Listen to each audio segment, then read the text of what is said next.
Buenos días para todos. Buenos días de una mañana fría de marzo, fría para nuestro clima.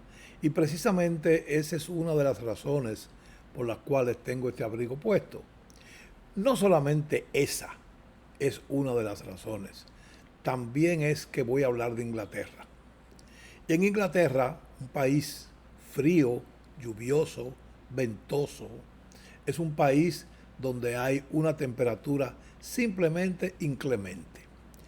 De Inglaterra voy a hablar, y más que de Inglaterra voy a hablar de un investigador inglés, un hombre que la ciencia, la vida humana le debe mucho, y se llamó Alexander Fleming. Fleming era un investigador, un hombre muy acucioso, un hombre que investigaba mucho, y un individuo que tenía un laboratorio de investigación en su casa.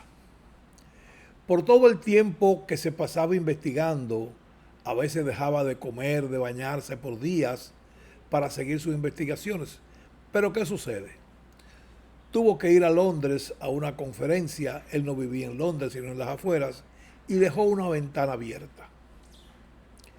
Por esa ventana abierta entró un moho, que es como una especie de polen que botan las flores.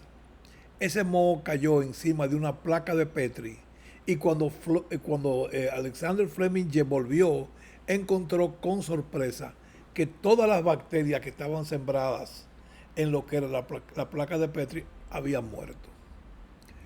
Impactado, eh, porque entendía, como lo fue al final, que tenía un nuevo descubrimiento en sus manos, siguió recolectando moho y siguió pasando el mismo fenómeno. Él sembraba bacterias, le echaba el moho por encima y las bacterias morían. Él le llamó a ese descubrimiento Penicillium notatum por por la estructura química del producto, el anillo penicilánico. Realmente eso se quedó ahí. Fleming no pudo llevar eso a producir en gran escala, no sabía cómo, y quedó archivado como un descubrimiento notable de la medicina, pero más nada. Un descubrimiento notable, y como descubrimiento notable quedó así archivado. Pero ¿qué sucede? El destino de la fría Inglaterra, por eso era abrigo de nuevo, tenía guardado para Fleming y mucho más gente una sorpresa, que no, más que una eran dos, Chain y Florey. Chain era un investigador científico y Florey también. Y estos dos investigadores científicos, junto con Fleming, se unieron para hacer viable y posible la fabricación a gran escala de la penicilina. Y se consiguió. Y se consiguió y en el momento en que se consiguió.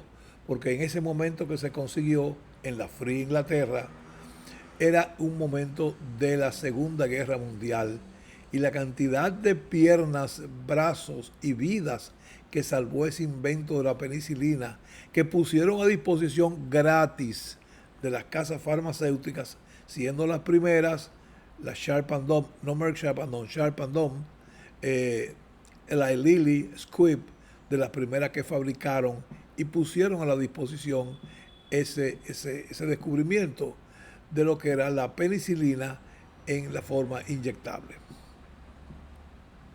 Porque luego la penicilina se vio que no era tan eficaz bebida porque los jugos gástricos la alteraban mucho. A todos les fue dado el Premio Nobel de la Medicina, pero eso no quedó ahí. Eso dio origen y pie a otras investigaciones, a unas investigaciones de un científico italiano que en la isla de Cerdeña encontró un hongo en una alcantarilla y ese hongo lo probó y se dio cuenta de que ese hongo tenía acciones bactericidas prácticamente igual que la penicilina y damos inicio a las cefaloporinas. Las cefaloporinas cuyo origen es ese, unas alcantarillas inmundas como toda alcantarilla, pero ahí se depositaba ese hongo de Cerderia, dan origen a todo lo que es la familia de que hoy conocemos de cefalosporina, de primera, de segunda y de tercera generación, porque lo que varía fundamentalmente no solamente es el espectro, o sea, no solamente es la cantidad de bacterias que cubre, sino también la tolerabilidad y sino también lo que son la resistencia bacteriana a las beta-lactamasas. Es decir, el descubrimiento de Fleming, que cuando le daban el premio, le dijeron al descubridor de la penicilina, dijo: un momentico, yo no descubrí la penicilina me descubrió a mí, porque fue una coincidencia, forma de broma, pero hasta cierto punto se ajustaba a la realidad.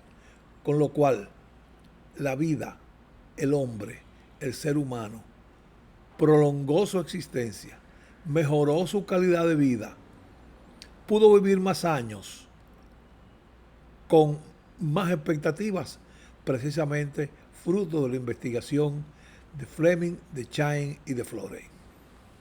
Hasta aquí en el día de hoy esta pequeña cápsula informativa.